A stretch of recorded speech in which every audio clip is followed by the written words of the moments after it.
হয়, মই এইমাত্ৰ উপস্থিত আছোঁ কোকৰাঝাৰৰ পদ্মবিলত আৰু আমাৰ ইয়ং ষ্টাৰ গ্ৰুপ আজি মোৰ লগত গৌৰাং বৰ্মন কিবা অনিবাৰ্য কাৰণবশতঃ আহিব পৰা নাই। তাৰ এখন বেলেগ প্ৰগ্ৰামত সি অলপ বিজি হৈ গৈছে। আজি মোৰ লগত মিউজিচিয়ান আছে ৰবীন্দ্ৰ বৰ্মন আৰু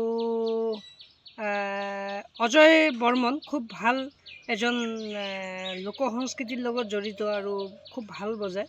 আৰু ৰবীন্দ্ৰ বৰ্মন আছে আৰু মোৰ সহকাৰী কেমেৰা পাৰ্চন আছে মোৰ লগত। কেমেৰা পাৰ্চনৰ নাম জিতু বৰ্মন, মোৰ ভাইটি। আৰু আমি আজি পদ্মবিলত আমাৰ ইনষ্ট্ৰুমেণ্টেল প্ৰগ্ৰাম কালী পূজা উপলক্ষে আমি ইয়াতে আমি পাৰফৰ্ম কৰিম আৰু আগামী যিটো সন্ধিয়াৰ পৰা আমি লাইভ আহিম আৰু তাৰ লগে লগে আপোনালোকক ভিডিঅ'বোৰ দিবলৈ চেষ্টা কৰিম। আপোনালোকে প্লিজ মোৰ চেনেলটোক ছাবস্ক্ৰাইব, ইউটিউব চেনেল অনিমেষ মিউজিক আৰু মোৰ যিটো অনিমেষ নাথ পেজটো আছে আপোনালোকে ফ'ল' কৰি দিব। এইখিনি আপোনালোকৰ প্ৰতি মই আশা ৰাখিছোঁ আৰু চবে ভালে থাকক। ঠিক আছে, আপোনালোকক ধন্যবাদ জনাইছোঁ মোৰ প্ৰগ্ৰাম চাৱাৰ কাৰণে। আপোনালোকে বহুত মৰম দিছে। নমস্কাৰ।